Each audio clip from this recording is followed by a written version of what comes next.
जी news channel मध्ये सर्व प्रेक्षकांचं हार्दिक स्वागत। ताज्या घडामोडी पाहण्यासाठी जी न्यूज चॅनलला सबस्क्राइब करा। घटे पिंडे निरंतरे श्री शंभो जती गोरक्षनाथा ओम शिवाय गोरक्ष ओम चैतन्य कानिकनाथ। या जगात करणी नाही, कौटळी नाही, भूत नाही, बाधा नाही, कुछ नाही, हे मी छातीठोकपणे सांगू शकतो। नच करणी कौटली भूत पिशाची बाधा, लीन व्हा सदा सत्कर्मी। सत्कर्माला जर लीन झालं तर त्याला भूत लागणार नाही, त्याला काही होणार नाही। अहिल्यानगर जिल्ह्यातील कर्जत तालुक्यातील कोंबडी येथील संत परंपरेचे तेजस्वी प्रवचनकार व समाज प्रबोधनकार असे राज्यामध्ये ओळख असणारे हरिभक्त परायण सुदाम कान्हा गोरखे गुरुजी यांचा 82वा अभिष्ट चिंतन सोहळा आज मोठ्या उत्साहात संपन्न झाला। कानिपनाथ मंदिरासमोर हा कार्यक्रम संपन्न झाला। यावेळी या कार्यक्रमासाठी राज्यभरामधून भाविक व गुरुजींचे अनुयायी उपस्थित होते। सकाळी 9 वाजता भक्ती संगीताने या सुंदर अशा कार्यक्रमाचा शुभारंभ झाला। यानंतर राज्यातील प्रसिद्ध व्याख्याते प्राध्यापक गणेश शिंदे यांचे व्याख्यान झाले। त्यानंतर मान्यवरांची मनोगत झाली। यामध्ये राज्याचे माजी मंत्री बबनराव पाचपुते यांच्यासह राज्यातील प्रसिद्ध कीर्तनकार हबप सानप महाराज यांनी आणि अनेकांनी भाषणांमधून हबप सुदाम गोरखे गुरुजी यांच्या कार्याचा गुणगौरव केला व गुरुजी यांनी शतायशी व्हावी अशी प्रार्थना यावेळी केली। यावेळी सत्संग झाला। यामध्ये हरिभक्तपरायण गोरखे गुरुजी यांनी देखील आपल्या मनोगतामधून अंधश्रद्धेवर जोरदार टीकास्त्र सोडले। भूतबाधा करणी असे काही नसते, सर्वात श्रेष्ठ नाम आहे आणि हे नाम प्रत्येकाने घ्यावे। या जगामध्ये सर्वात मोठी शक्ती युवकांची असून ती या देशामध्ये आहे आणि माझ्या प्रत्येक कार्यक्रमासाठी सत्संगाला युवक मोठ्या संख्येने उपस्थित असतात याचा उल्लेख हरिभक्त परायण गोरखे गुरुजी यांनी यावेळी बोलताना केला। यावेळी त्यांनी युवकांना चारित्र्य संपन्न व्हा स्वतः तुम्हा सगळ्यांचं धर्मपत्नी आई साहेब यांनाही मनापासून धन्यवाद द्यायचे।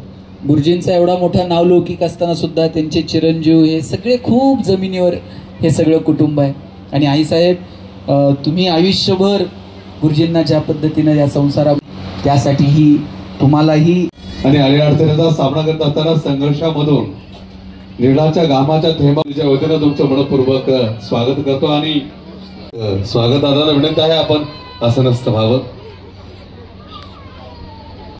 सर्व आधारस्तंभ आदरणीय शंकरशेठ नेवसे यांचं या ठिकाणी आगमन झालेलं आहे। मनपूर्वक स्वागत। आदरणीय सुदामजी गोरखे गुरुजी या विशाल सावली खाली छत्राखाली महाराष्ट्र राज्यामध्ये मार्गक्रमण करत आहेत। त्या आलेल्या सर्वांचं मनपूर्वक स्वागत करतो आणि एवढंच काय, मेघराजा बळीराजाला साथ देण्याकरता मेघराजा थोडे वेळ गेले।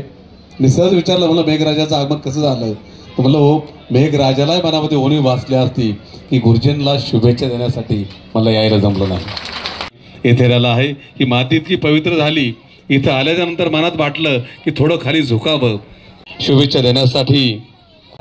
आधी थोडक्यात आणि मानविक शब्द जोरदार टाळ्यांचा गजर करूया। संपूर्ण महाराष्ट्र राज्य नव्हे, भारत देशात नव्हे तर परत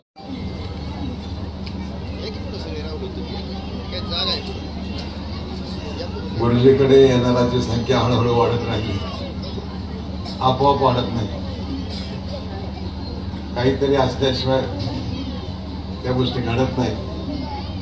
गुरुजींचा स्वभाव काम आणि निर्मळ त्याने मनाने जे येईल ते सांगतात, राखीव ठेवत नाही। काही लोकांना वाटतं हेच सांगावं तेच सांगावं, नाही आहे तेच। गुरुजी खूप काम केले, आपण काम करताय, चांगलं तुम्हाला आयुष्य लाभो। आपण काय आशीर्वाद देणार, ते स्वतः सगळ्यांना आशीर्वाद देतात। आमचे पोपट आबा इथं बसलेले,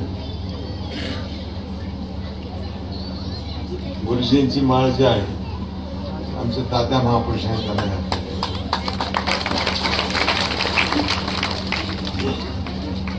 कुठून कोणाचा प्रवास सुरू होतो सांगता येत नाही।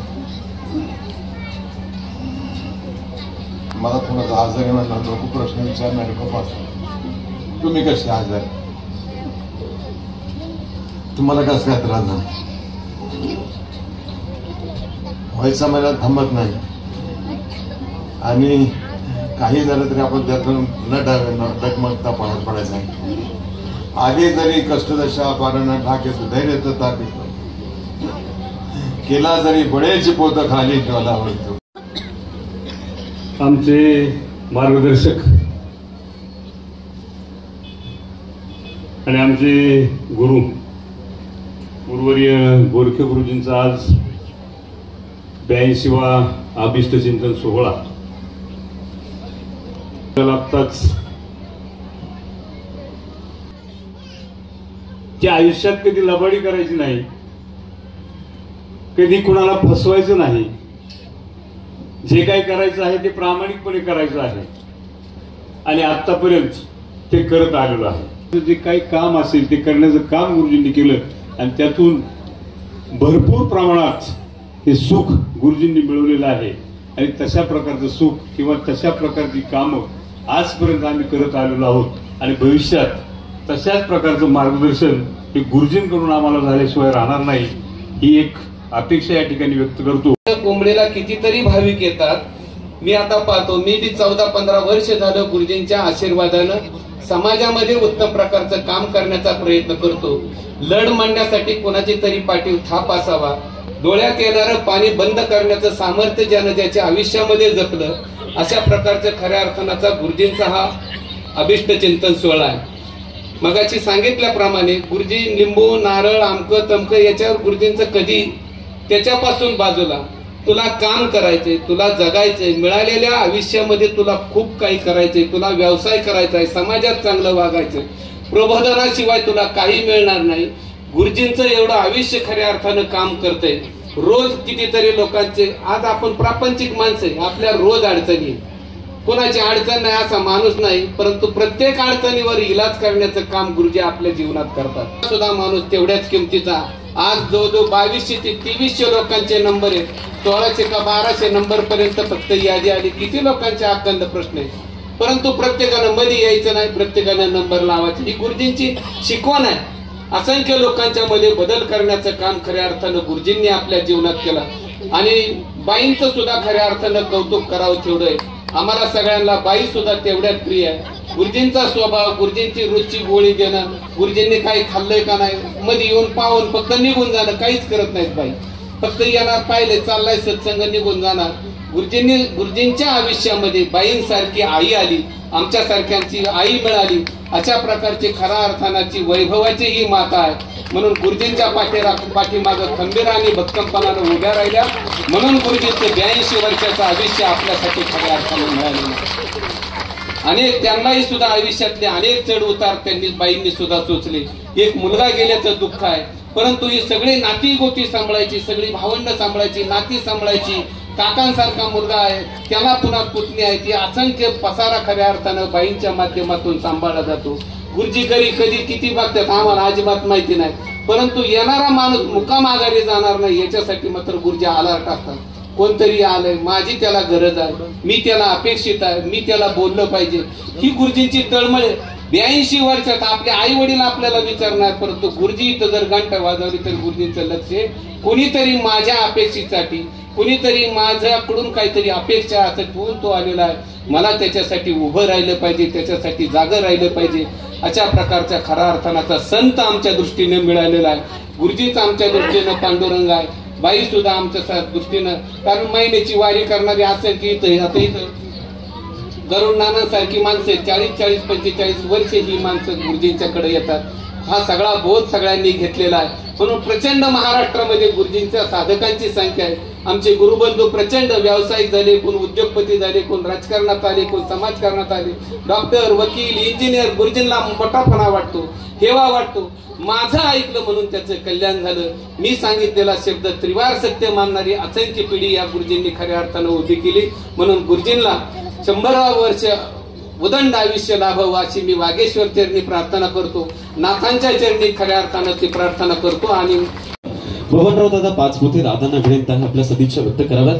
समोर रस्त्यावरती एक हॅरियर कंपनीची गाडी उभी आहे, पार्किंगला थोडासा अडथळा निर्माण होत आहे, गाडी तात्काळ बाजूला पार्क करावी. यांचा 82वा अभिष्ट चिंतन सोहळ्यासाठी उपस्थित आहात. सन्माननीय व्यासपीठ, खरं तर त्यांना शुभेच्छा देण्या इतकी निश्चितपणाने माझी उंची नाही. त्यांनीच अनेकांना आशीर्वाद देऊन त्या ठिकाणी त्यांचा आशीर्वाद घेण्यासाठी आपण सर्वजण या ठिकाणी उपस्थित आहात. मी आपल्या सगळ्याच्या वतीनं या ठिकाणी परमेश्वरचरणी प्रार्थना करतो की आपल्यातलं थोडं आयुष्य, आपल्यातलं चांगलं आरोग्य या गुरुजींना लाभावं, हीच ईश्वरचरणी प्रार्थना करतो. या ठिकाणी थांबतो. जय हिंद. योगायोगाने शिक्षण झाले म्हणजे आम्हाला असं वाटायला लागलं की हा मुलगा जरी गरीब असेल, म्हणजे आमच्या बाकीचे वाडवडली कोणी असतील आमच्या गावात ती, जर गरीब असेल परिस्थिती, तरी मुलगा चलाकी आणि उद्या काहीतरी करू शकतो. म्हणून आमच्या गावातली मुलगी म्हणजे आमची भाची मला मामा म्हणूनच कधी हाका मारते. मामा आमच्या गावची मुलगी गोरखे गुरुजींना बळ दिली आणि गोरखे गुरुजी आमच्या गावाचे जावई झाले. हळूहळू प्रगती केली. त्यांनी अशी प्रगती केली, मुलं तर त्यांचे बरेचसे अनुयायी तयार झाले आणि त्याचं प्रतीक बनवून आम्ही आपण त्याचं सर्व जपलो. त्यांच्या उच्चाराचं, त्यांच्या प्रगतीचं हे प्रतीक आहे. त्यांनी प्रगती कशात केली? आध्यात्मिकात केली. खोटं बोलले नाही. थोडक्यात उरकून घेतोय, सूचना आली म्हणून, सगळे दादानी बोलणार आहेत म्हणून मी थोडक्यात उरकून घेतोय. त्यांनी प्रगती केली, खूप उच्चाटन केलं, तयार केलेलं अनुयायी. अशा या मोठ्या व्यक्तीला त्यांचं चिंतन चांगलं म्हणजे त्यांनी त्यांचं आयुष्य 83वा वर्ष चाललंय. त्यांनी सहजासहजी शतक गाठून पूर्ण करावं आणि त्याच्यानंतर काहीतरी. विष्णू गुरुर्देव महेश्वरा, गुरुर साक्षात परब्रह्म, तस्मै श्री गुरुवे नमः. खरं तर समाजामध्ये नमस्कारांच्या जागा हल्ली खूप कमीच होत आहेत, परंतु ज्यांचं नाव ऐकल्यानंतर ज्यांना नतमस्तक झाल्याशिवाय राहत नाही असे आपले सर्वांचे लाडके, आदरणीय, वंदनीय, पूजनीय गुरुवर्य हबप्पा गोरखे गुरुजींच्या अभिष्ट चिंतन सोहळ्याच्या निमित्तानं उपस्थित असलेले सर्वच दिग्गज मान्यवर, आपतेष्ट नातेवाईक, सगळे सोयरे, सर्वांचंच मी सर्वप्रथम तुम्हा सर्वांच्या टाळ्यांच्या गजरात सहर्ष स्वागत करते. नेहमीच विनम्र असतात आणि त्या विनम्र भावनेने त्या व्यक्तीला, त्या संतांना स्वतःचा हात, ज्या ठिकाणी आजोबा त्यांना वरती बसवतात, स्वतः खाली बसतात. नम्रता, संयम हा आजोबा त्यांना शिकावा. आजोबांनी त्यांना सल्ला दिला. आजोबा बबन दादा त्या ठिकाणी गेले, त्या उमेदवाराला भेटले आणि दुसरी पेपरला बातमी झाली या विरोधी उमेदवाराला बबन दादा भेटले. पुढे जाऊन त्यांना तिकीट मिळालं नाही, पण त्या व्यक्तीने जाणीव म्हणून मात्र बबन दादाचा प्रचार केला आणि दादा निवडून आले. एक साधा सल्ला होता आजोबांचा. अशा अनेक राजकीय, सामाजिक, आर्थिक अनेक घटना अशा आहेत की ज्याच्यामध्ये आजोबांनी सांगितल्यानंतर घडतं.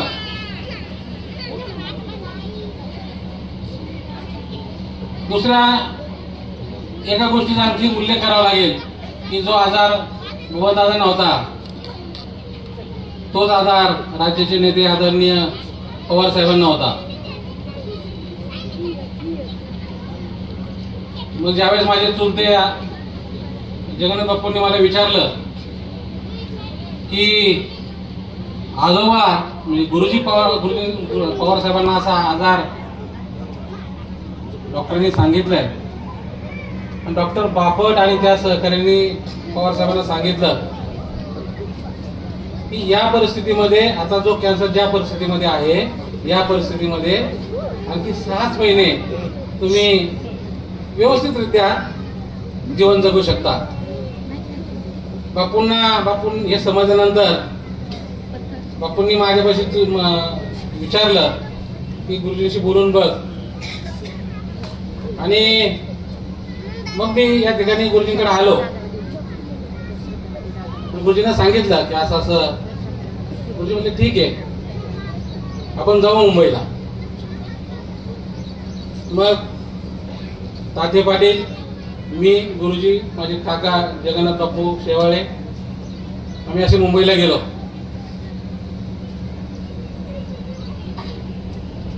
पवार साहेबांची वेळ घेतल्यानंतर पवार साहेबांनी आदल्या दिवशी विचारलं म्हणजे माझ्या काकांना किंवा कोण व्यक्ती आहे की ज्यांना मला तुम्ही भेटवताय. परंतु माझ्या काकांचे साहेबांचे संबंध तेवढे चांगले असल्यामुळं ती भेट ठरली. आम्ही गेलो. मला चिठ्ठी आली 2 मिनिटं सांगायला, पण ही गोष्ट सांगायला पाहिजे. आम्ही गेलो त्या ठिकाणी. आजोबा आणि आम्ही काही चहा घेईपर्यंत एकत्र होतो. नंतर आजोबा आणि पवार साहेब पाऊण तास एकत्र होते आणि पाऊण तास झाल्यानंतर आम्ही बाहेर पडलो. बाहेर पडताना जी गोष्ट ज्या लोकांनी 2021ला म्हणजे 2 वर्षापूर्वी वानवडीला ज्यावेळेस आजोबांचा वाढदिवसाचा कार्यक्रम केला, ती घटना ज्यांनी पाहिली असेल ते लोक माझ्या गोष्टीला खरं मानतील. कारण असं होतं की पवार साहेब आजोबा म्हणजे तुम्ही महाराष्ट्रात अनेक वेळा पाहिला असेल, पण याच्यामध्ये पवार साहेबांचा हे करण्याचा आपला कुठला उद्देश नाही. पण साहेब आजोबा आल्यानंतर साहेब स्वतः उठून उभे राहिले, याच्यापेक्षा आजोबांचं मत वेगळं नाही. मी तिथे गेलो. आजोबांनी एक मोठभर तांदूळ प्रतिभा काकांकडे घ्यायला सांगितले आणि ते आम्ही आलो. आणि आजोबा मला पुण्यात उतरताना म्हटले की उद्या सकाळी मला तू 10 वाजता फोन कर. दुसऱ्या दिवशी 10 वाजता मी फोन केला आणि आजोबा म्हटले बापूंना सांग की पवार साहेबांना फोन करायला सांग की लवकरच हा आजार बरा होईल, पण आणखी एक ऑपरेशन होईल. तसंच घडलं. साहेबांचे 2 ऑपरेशन झाले आणि आज पवार साहेब 22 वर्षापासून पाहतोय की त्या आजारापासून मुक्त आहे. हे सगळं झालं. हे सगळं झाल्यानंतर माझा स्वभाव मला काही शांत बसू देईना. म्हणलं आजोबा तुम्ही इथं आल्या लोकांना म्हणता की त्यांनी एक तरी फेरी मारली पाहिजे. पहिल्यांदा काही गणित होत नाही, एक तरी खेटा मारला पाहिजे. मग म्हटलं हे कसं काय, तुम्ही यांना अपोज का केलं, पवार साहेबांना अपोज का केलं. मग आजोबांनी मला शांत उत्तर दिलं. म्हटले बाबा लाख मेले तरी चालतील, पण लाखाचा पोशिंदा जगला पाहिजे.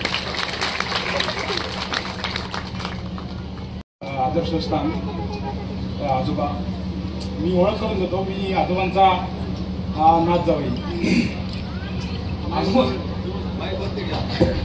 आजोबांचा माझा संपर्क आला 17 वर्षापूर्वी, ज्यावेळेस माझ्या लग्नाची बोलणी चालू होती. त्यावेळेसचा एक छोटासा प्रसंग सांगतो. पाय पडलो नाही. आमचं पुण्याचं थोडं पाणी लागलेलं आहे, त्यामुळे मी काय पाय पडलो नाही. म्हणजे मला काही कल्पनाच नव्हती.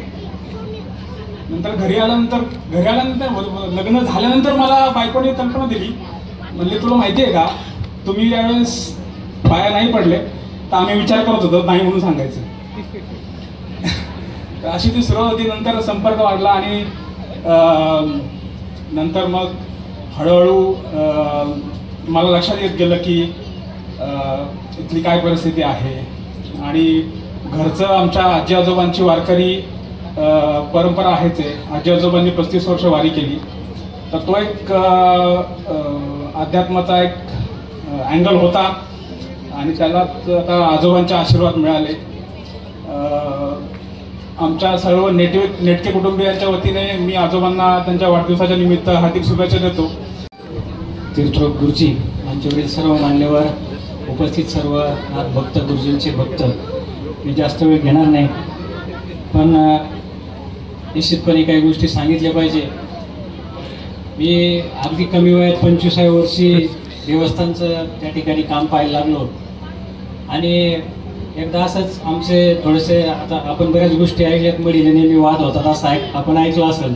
त्यावेळेस आमचं थोडंसं झालं होतं. ताटे पाटील म्हणले आपण थोडं गुरुजींचा सल्ला घेऊन मग निर्णय घेऊ काय करायचं. इथं आलो. गुरुजी म्हणले 1 वर्ष थांबा फक्त. आणि 1 वर्षानंतर डायरेक्ट मी अध्यक्ष म्हणून गुरुजींचा आशीर्वाद घ्यायला हवा. काय चमत्कार असतो बघा. आणि त्यानंतर आपण ज्या लोकांनी 20 वर्षापूर्वीची मडी पाहिली आणि आजची मडी, हे सगळं गुरुजींनी थोडक्यात सांगायचं म्हणजे नाथांनी गुरुजींच्या रूपाने आम्हाला काय सांगायचं त्या ठिकाणी करून घ्यायचं, हे सगळं गुरुजींचे आशीर्वादन झालंय. ताटे पाटलांना सगळं माहिती आहे. एकदा असंच गुरुजी आले, दर्शन झालं, आम्ही ट्रस्टी मंडळी गुरुजींना वाटा लावायला दरवाजेपर्यंत आलो आणि ऑफिसमध्ये गप्पा झाल्या. तिथं काही चर्चा नाही, बाहेर आल्यावर चर्चा नाही, परंतु बरोबर मूर्तीच्या समोर जी घंटा आहे आपली तिथली, त्या घंटेच्या खाली आलो आणि जाता जाता गुरुजींनी असा सहज पाठीवर हात टाकला. आता मी तसं राजकीय कुटुंबातला जरी असलो तरी माझं तोपर्यंत काय असं राजकारणाचा काही विषय नव्हता, परंतु माझ्या गळ्यात हात टाकला. ते साल होतं 2006 आणि गुरुजींनी हात टाकल्यावर मला सांगितलं, बरं येऊ का जिल्हा परिषद सदस्य? काही संबंध नाही बरं का, 1 वर्ष आधीची गोष्ट. म्हणजे मला काही उभं राहायचं होतं किंवा काय असाही विषय नव्हता. आणि दुसऱ्या वर्षी मी जिल्हा परिषद सदस्य. म्हणजे पहा काय म्हणजे म्हणून मला म्हणायचं की ठिकाणी गावातीलच ज्यांच्या अंगा खांद्यावर आमचं खेळणं आलं असे आमचे भाऊ त्यांच्या अभिष्ट चिंतनाच्या निमित्तानं शुभेच्छा देण्यासाठी या ठिकाणी उभा आहे. दुरितांची तिमिर जाव, जे खळांची व्यंकटी सांडो. म्हणजे हे पसायदान ज्ञानेश्वरांना सुद्धा मागावं लागलं, तुमच्या आमच्यासाठी मागावं लागलं. अशा प्रकारचं गुरुजींचं वर्तन आहे. आणि त्यांची या ठिकाणी आज 82वा त्यांचा वाढदिवस आहे. आम्ही त्यांचे कुटुंबीय आहोत. गुरुजी आमच्यात वर्षानुवर्ष राहावेत अशी आमची कुटुंबियांची इच्छा आहे. हे नाथाचे वक्ता हा आपला कार्यक्रम केवळ भक्ती मार्गाचा आणि एक धार्मिक प्रकारचा आहे. कारण आपल्या समोर आपण ज्यांचं आज अभिष्ट चिंतन करतो ते साक्षात माझ्या दृष्टिकोनातून एक नाद म्हणजे कानिप नाथच आहे असं मी म्हणतो. एक छोटंसं उदाहरण देतो. मी एक छोट्या खेड्यातला मुलगा होतो. मावळ तालुक्यामध्ये चांदखेड नावाचं गाव आहे. शाळेमध्ये असताना 5वीच्या वर्गामध्ये आमच्या गावाचे एक भक्त दरवर्षी मढीला जायचे आणि तिथून रेवडी घेऊन यायचे. शाळेमध्ये आम्हाला ती रेवडी दिली जायची. मी म्हणायचो माझ्या मित्राला, अरे हे काय आहे? म्हणे हा मढीचा प्रसाद आहे. अरे मढी म्हणजे काय? म्हणे तिथे नाच आहे. म्हणे मला कधी जायला मिळेल? गरीब होतो, शक्य नव्हतं ते. परंतु नाथाने अशी काही जीवनामध्ये माझ्या बदल घडवला की त्याने स्वतःजवळ खेचून घेतलं आणि आता ही सेवा मला करण्याची संधी दिली. मढीची सेवा इथे प्रतिमढी निर्माण केलेली आहे. आज या ठिकाणी माझे वडील आदरणीय परमपूज्य भाऊ यांच्या 82व्या अभिष्ट चिंतन सोहळ्यानिमित्त जमलेले सर्व आप्तेष्ट, नातेवाईक, गणगोत्र, त्याचप्रमाणे त्यांचे मार्गदर्शन घेणारे व त्यांच्यावर श्रद्धा असणारे नाथभक्त, माता, बंधू आणि भगिनी, त्याचप्रमाणे विद्यार्थी मित्र आणि मैत्रिणींनो, आज आपण सर्वजण गुरुजींना शुभेच्छा देण्यासाठी, भाऊंना शुभेच्छा देण्यासाठी आपण सर्वजण जमलेलो आहोत. अगदी मनापासून त्यांना शुभेच्छा आपण देत आहोत. मी आपलं सर्वांचं आभार व्यक्त करतो. अनेक वाक्यांनी, एक प्रातिनिधिक स्वरूपात गुरुजींच्या अनेक जीवनावरती प्रकाश टाकण्याचा प्रयत्न केला, परंतु एक त्यांचा मुलगा म्हणून किंवा ते माझे वडील म्हणून आम्हालाच गुरुजी अजून 10% समजलेले नाही की ते नेमके आध्यात्मिक आहेत, ते पारमार्थिक आहेत, ते उत्कृष्ट कुटुंब वत्सल आहेत, आदर्श असे पिता आहेत व सर्वांना बरोबर घेऊन जाणारे असे आमचे आधारवड आहेत. अनेक त्यांचे अष्टपैलू आहेत ज्या त्यांच्या जीवनात आलेले आहेत. अनेकांनी त्यांच्या पारमार्थिक आयुष्याबद्दल किंवा त्यांच्या आलेल्या अनेक अनुभवाबद्दल बोलले. मला जास्त बोलण्याची सवय नाही, थोडीफार आहे, पण आज या ठिकाणी मला जास्त बोलता येत नाही. परंतु गुरुजींच्या बाबतीत मी जर बोलायचं झालं तर मी फक्त 4च ओळी बोलली. बाप माझा स्वाभिमानी बाणा, बाप माझा स्वाभिमानी बाणा, जशी लाजाळूची आहे सीता. बाप माझा स्वाभिमानी बाणा, त्याचे ताट पाठीचा कणा, त्याची पोलादाची छाती, त्यात गुलाबाचं हृदय, बाप माझा. एवढं बोलून मी त्यांना उदंड आयुष्याच्या अशा भरपूर शुभेच्छा देतो आणि थांबतो. गुरुर्देव महेश्वरा, गुरु साक्षात परब्रह्म, तस्मै श्री गुरुवे नमः. बरीच वक्ती बोलून गेली की आपली गुरुजीच आपले नाथ आहे आणि त्याचा पुरावा मी दिलाय. गुरुर ब्रह्मा गुरुर विष्णू गुरुर्देव महेश्वरा, गुरु साक्षात परब्रह्म, तस्मै श्री गुरुवे नमः. म्हणजे आपले गुरुच आपले ईश्वर आहे. श्री गुरु सारिखा असता पाठी राखा, इतराचा लेखा कोण करी. आपल्या गुरुचा आशीर्वाद जर आपल्या पाठीमागे असेल तर इतराचे शाप आपल्याला लागत नसतात बरं का. आपल्या गुरुचा आपल्याला आशीर्वाद असावा. मी आज इथं उभा आहे हे सर्व गुरुच्या आशीर्वादानंच आहे. ना आपण जीवनात जे काही मिळवत असतो त्याच्यामागे आपले गुरु असतात आणि गुरु आपल्या पाठीमागे असेल तर आपल्या जीवनामध्ये कुठलंही संकट आपल्यावर येत नाही.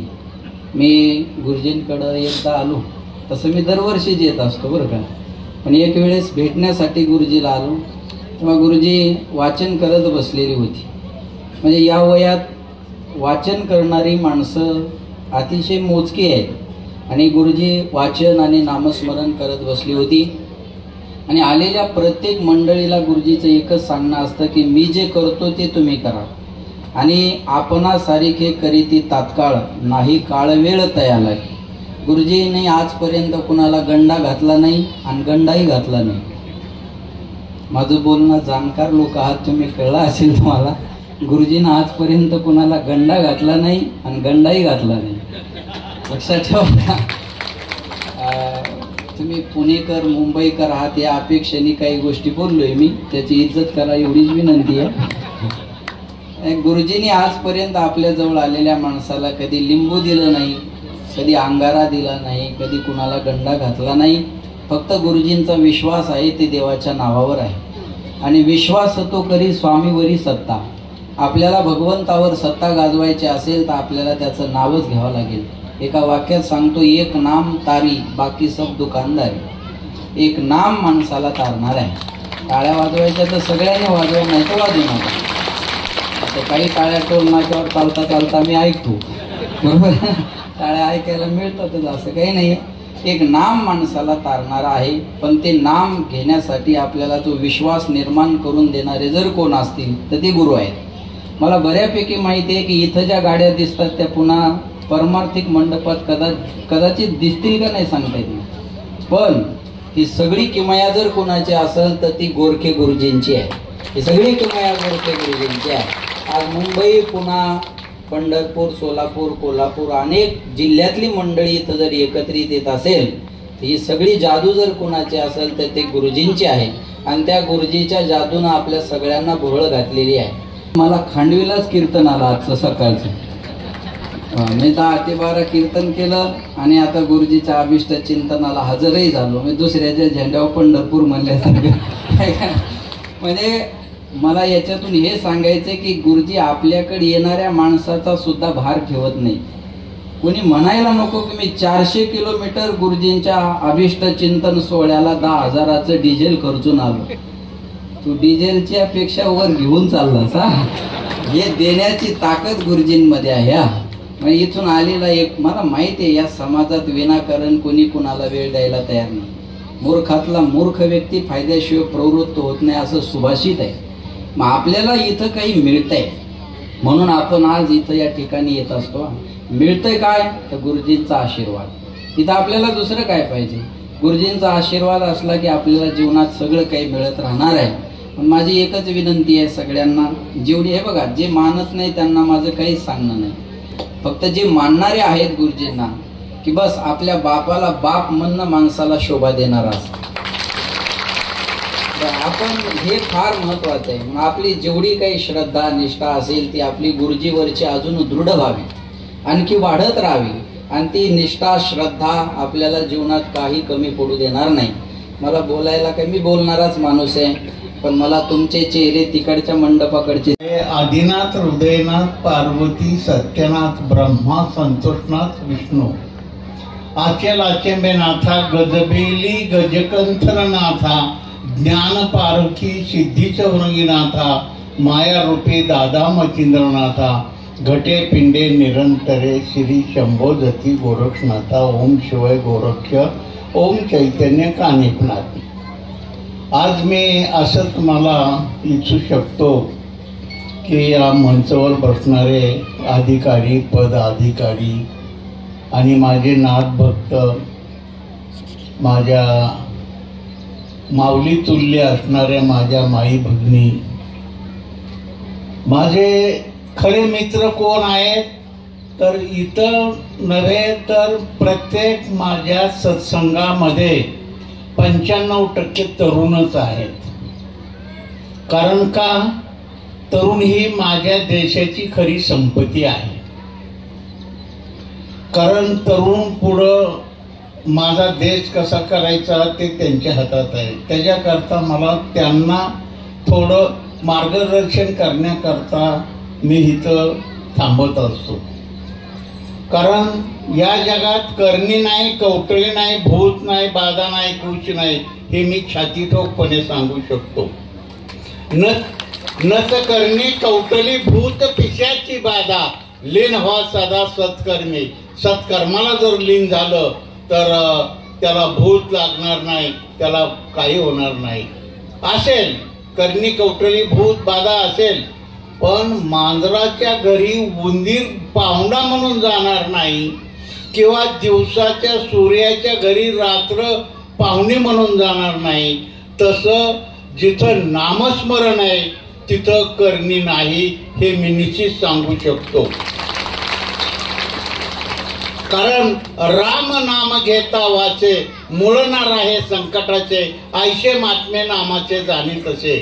नामाचा महिमा खूप मोठा आहे, नामाचा महिमा खूप मोठा आहे. आणि कोण वाचविल तर इथून पुढं खरं नामच वाचविल हे निश्चित आहे. मग त्याच्याकरता नाम घेताना मात्र 3-4 गोष्टी सांभाळायच्या असतात. चारित्र्य हे त्याचं चिलखत आहे, विल पॉवर ही त्याची ढाल आहे आणि सत्य हे त्याचा हत्यार आहे. त्या 3 गोष्टी सांभाळा. कारण माझे गुरु नेहमी सांगायचे 3ची खरी गरज आहे. आपल्याला जर धंदा करायचा ठरला तर आता बाळांनो तुम्हाला काय सांगावं, नोकऱ्या जर घ्यायच्या ठरल्या आपल्याला तर आपल्या देशाची लोकसंख्या खूप आहे, तरुण खूप आहे. एक मागास सांगितलं, एक जागा जर भरायची ठरली तर हजारो तिथं सभासद येतात. जागा तर एकच भरायची, त्याच्याकरता धंदा करणार. धंदे अनेक आहेत, पण धंदे करताना 3 गोष्टी सांभाळा की आपलं कर्तव्य काय आहे, आपण काय केलं पाहिजे, काय करायला पाहिजे आणि काय करायला नको हे ठरलं पाहिजे. आपल्यावर कोणी उपकार केला त्या उपकाराची जाण ठेवली पाहिजे आणि कर्जाची जाण ठेवली पाहिजे. कर्तव्याची जाण ठेवा, उपकाराची जाण ठेवा आणि कर्जाची जाण ठेवा. या 3 गोष्टीची जर जाण ठेवली तर निश्चित आपला धंदा निश्चित पुढे गेल्याशिवाय राहणार नाही, कारण कधी त्याला तोटा येणार नाही. पण धंदा करताना अनेक 3 गोष्टी सांभाळा. जो धंदा करायचा आहे त्या धंद्याचं ज्ञान मिळवा. दुसरी गोष्ट, त्या धंद्यातच त्या ज्ञानाचा उपयोग झाला पाहिजे. आणि तिसरी गोष्ट, त्याला वेळ दिला पाहिजे. त्या 3 गोष्टी केला तर त्या धंद्यात तोटा येणार नाही.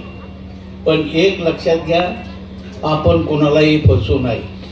आपल्याला जशी मांजर दुधाण्यात तोंड घालून दूध पिती, तिला कळत नाही की माझ्याकडे कोण बघते कोण नाही, पण जेव्हा काठी पडेल ना तेव्हा कळतंय की मला कोणीतरी बघितलं. तसे आपल्याला कोणाला तरी फसवताना निश्चित आपल्याला परमेश्वर बघितल्याशिवाय राहणार नाही आणि त्याची शिक्षा तो दिल्याशिवाय राहणार नाही, हे नक्कीच आहे. मारणावर गुरुजींनी सांगितलेलं आहे की त्या टायमाला माझी परिस्थिती गरिबीची, पण मी गरीब नव्हतो. कारण का, मला माहित होतं की भगवंताने माझ्या इतक्या किमतीचं शरीर दिलंय की शरीर माध्यम खरो धर्म साध्यम. शरीर जर चांगलं असेल तर आपल्याला काही करता येईल, तर शरीर माझं मजबूत होतं हे प्रत्येकाला माहित आहे. माझे काही मित्र आहेत, आता बाबासाहेब म्हणजे आम्ही त्यांना बाबा म्हणतो, पण खरं त्यांचं विठ्ठल नाव आहे. ते आमच्या बरोबरच असायचे. रामचंद्र दादा असायचे. एवढंच नाही तर गवारे, विठ्ठल गवारे असायचे, हे त्यांना माहित आहे. गरिबी असायची माझी, पण त्यांच्यासारखीच माझी ताकद असायची. त्याला कारण का की माझ्या मनाचा असा विल पॉवर होता, मी कमी नाही पण मात्र मी अन्याय करणार नाही, कारण असं मी वागलो म्हणून इथपर्यंत मी माझे दिवस मी व्यवस्थित केले. दुसरी गोष्ट सर्वात महत्व की करणीसाठी वेळ गमवू नका. करणी म्हणजे काय? आपण केलेल्या करणीचं फळ त्याला करणी म्हणायचं. कारण का ते फळ मिळलं जातं की जो आपण कर्म करतो, कर्म म्हणजे नशीब नाही, कर्म हे त्याचं कर्तृत्व आहे, त्याचं कार्य आहे, त्याचं काम आहे, त्यालाच कर्म म्हणलेलं आहे. कर्म म्हणजे नशीब नाही. आणि त्या कर्माचा मोबदला त्याला प्रारब्ध म्हणायचं, आणि ज्या कर्माचा तोटा त्याला खरी करणी म्हणायची. का तर ह्याला करणी म्हणायची. जर करणी खरी असते तर सीमेवर एखादा मांत्रिक ठेवला असता आणि थोड्या खर्चामध्ये छू म्हणलं की काही केलं असतं, कसं केलं असतं. करणी नाही. पण एक लक्षात घ्या, करणी कुणाला नाही. जिथं अर्थार्थी जिज्ञासून ज्ञानी, जिथं ज्ञान आहे तिथं अज्ञान नाही. आणि अज्ञान हीच खरी काय म्हणजे अंधश्रद्धा आहे. अज्ञान म्हणजे अंधश्रद्धा. एक लक्षात घ्या, तो आपल्या अंगात आहेच, तर येतच नाही, हे चुकीचं आहे. जो नाही तो येतो त्याला अंगात आलं म्हणते. पण आपल्याकडं तो जर नसता तर आपल्याला बोलता नसतं आलं, आपल्याला झोपेतून उठता नसतं आलं, आपल्याला मला इथं सुद्धा तुम्हाला बोलता नसतं आलं. का तर त्याचे उपकार आहे, त्याचे उपकार आहे. बाळांनो, मला जास्त वेळ नको, कारण का वेळ झालेली आहे. मला खूप खूप बोलावं वाटतं. का बोलावं वाटतं की आपण तुम्हाला सुधारायला पाहिजे. पैसा पाहिजेच, कारण पण तो वाजवेपेक्षा जास्त नको. पाणी नसेल तर मनुष्य मरेल, आणि पाण्यात बुडून बी मरेल, म्हणजे जास्त झाल्यानंतर सुद्धा मरेल. पण हे जास्त होणार नाही. महाराजांनी सांगितलं की थोडं काय करा, थोडं मदत करा कोणाला. पण कोणाला मदत? की ज्याला खरी गरज आहे त्याला मदत. नाहीतर ज्याला गरजच नाही त्याला जर मदत केली तर ते दारू प्यायला जाईल. कारण बाळांनो, व्यसन ही फार वाईट आहे. व्यसन फार वाईट आहे. दारू आणि पॉयझन याला फरक आहे. पॉयझन जर घेतलं तर एकटाच खलास होईल, पण जर दारू घेतली तर सगळं कुटुंब जाईल, सगळे परिस्थिती जाईल, सगळं हे जाईल. एक जण असं म्हणलं होतं की मला आजार आहे, मला सुद्धा आजार आहे साखरेचा.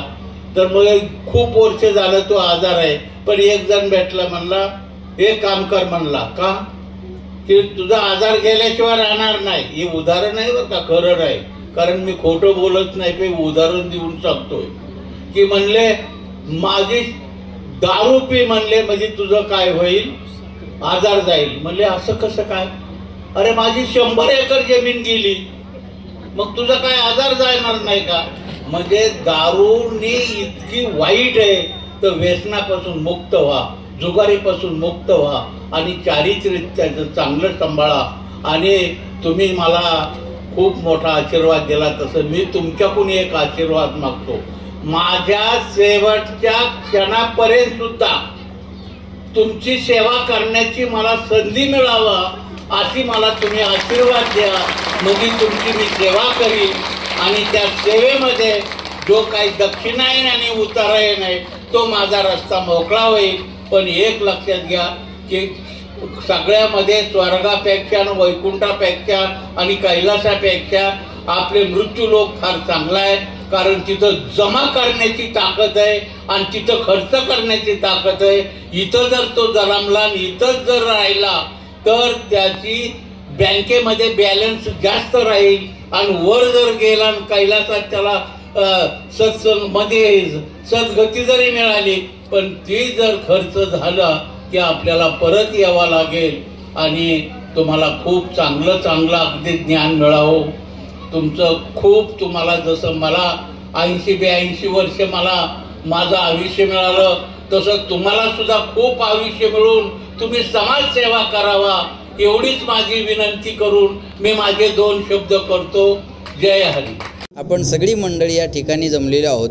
गुरुजी हे नाद भक्त आहेत आणि नाद भक्त असताना सुद्धा गुरुजीची महिन्याची पंढरपूरची वारी आहे.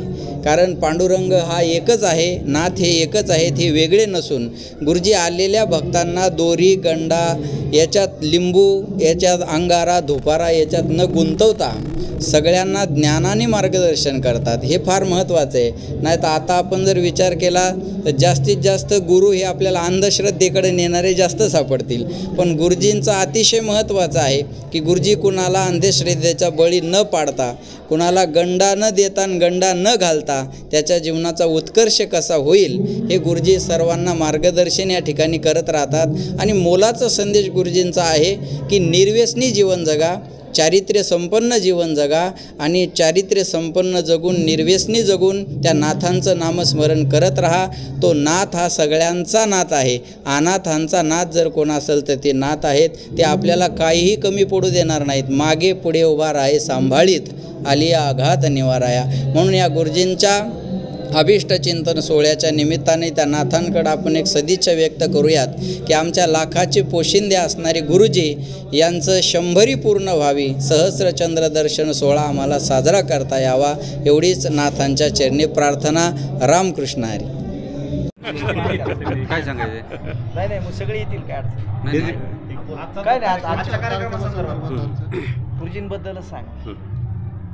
आज आदरणीय सद्गुरू परमपूज्य गोरखे गुरुजी म्हणजेच आमचे वडील यांच्या 82व्या अभिष्टचिंतन सोहळा आज पार पडला. या सोहळ्यानिमित्त अनेक सामाजिक, शैक्षणिक, सांप्रदायिक, धार्मिक क्षेत्रातील सर्व माता बंधू भगिनी फार मोठ्या संख्येने आणि उत्साहात असे उपस्थित होते आणि अनेक नाथभक्त गुरुजींचा साधक वर्ग मोठ्या प्रमाणावर होता. चैतन्य कानिपनाथ महाराज ट्रस्ट यांच्या सर्वांच्या संयुक्त विद्यमाने आणि गोरखे गुरुजी यांच्या सर्व साधक परिवाराच्या रूपाने आणि नाथभक्तांच्या सहकार्याने सर्व ग्रामस्थांच्या संकल्पनेतून हा गुरुजींचा 82वा वर्धापन दिन आनंदाच्या वातावरणात आम्ही सर्वांनी सादर केला. या प्रसंगी अनेक मान्यवरांनी शुभेच्छा व्यक्त केल्या. या कार्यक्रमाचं वैशिष्ट्य म्हणजे आम्ही वैयक्तिक अशी कोणतीही पत्रिका वगैरे काही छापली नव्हती किंवा काही नाही. गुरुजींवरती प्रेम करून आलेले सर्व, त्यांच्यावरती श्रद्धा असणारे असे सर्व स्वयंस्फूर्तीने हजारो भाविक आले, हजारो लोकांनी शुभेच्छा दिल्या आणि हा उत्साहात कार्यक्रम पार पाडला. गुरुजींबद्दल एखादा अनुभव सांगा. एवढ्या मोठ्या प्रमाणे राज्याच्या कानाकोपऱ्यातून त्यांचा शिष्यगण भाविक आले तर कसं वाटतं? गुरुजींचा जो प्रामुख्याने शिष्यवर्ग आहे हा सुशिक्षित किंवा सुज्ञान, सुशिक्षित म्हणण्यापेक्षा सुज्ञान असा एक वर्ग आहे की जो वर्ग अनेक दृष्टीने गुरुजींचं मार्गदर्शन आचरणात आणून पुढे जाण्याचा प्रयत्न करतो. गुरुजींचे जे मूलतत्व आहेत, अंधश्रद्धाला खतपाणी घालू नका, करणी हे आपलं कोणतेही जादूटोणा वगैरे नाही. करणी म्हणजे आपलं कर्म आहे. आपण कर्म ज्या पद्धतीने करतो त्या पद्धतीने आपल्याला फळ मिळतं. आपण चांगलं कर्म केलं तर चांगलं फळ मिळेल. किंवा आपण व्यवसाय करत असताना कशा पद्धतीने केला पाहिजे, आपण त्याला वेळ दिला पाहिजे, नियमित त्याला आपल्या आवश्यक त्या प्रमाणात आपलं भांडवल असलं पाहिजे आणि त्याचं ज्ञान असलं पाहिजे. किंवा आपण आयुष्यात त्रिसूत्री काय केली पाहिजे की आपण चारित्र्य चांगलं असलं पाहिजे, आपलं सत्यतेने वागलं पाहिजे आणि या सर्व काही अशा अमूल्य अशा त्यांच्या मार्गदर्शन करतात. त्याचे तत्त्व किंवा त्याची जीवनात अनेक मंडळींनी केल्यामुळे त्यांना यश प्राप्त झाले. अशा मंडळी त्यांच्यावर श्रद्धा देऊन अनेक मंडळी येतात आणि अशा अनेक, एक असं उदाहरण सांगता येणार असे लाखो उदाहरणं आहेत की त्यांच्या या मार्गदर्शनाने त्यांना त्यांचा खूप फायदा झालेला आहे. सद्गुरू ग्रामविकास प्रतिष्ठान संचलित डायनॅमिक इंग्लिश स्कूल कर्जतमधील इंग्रजी माध्यमाची उत्कृष्ट निकालाची परंपरा असलेली पहिली शाळा CBSE आणि स्टेट बोर्ड अशा दोनही अभ्यासक्रमांची सोय, सर्व परीक्षांसाठी तज्ज्ञ आणि अनुभवी शिक्षकांचं विशेष मार्गदर्शन, dynamic English medium school Karjat. सद्गुरू ग्रामविकास प्रतिष्ठान संचलित डायनॅमिक इंग्लिश स्कूल कर्जतमधील इंग्रजी माध्यमाची उत्कृष्ट निकालाची परंपरा असलेली पहिली शाळा, CBSE आणि स्टेट बोर्ड अशा दोनही अभ्यासक्रमांची सोय, सर्व परीक्षांसाठी तज्ज्ञ आणि अनुभवी शिक्षकांचं विशेष मार्गदर्शन, dynamic English medium school Karjat.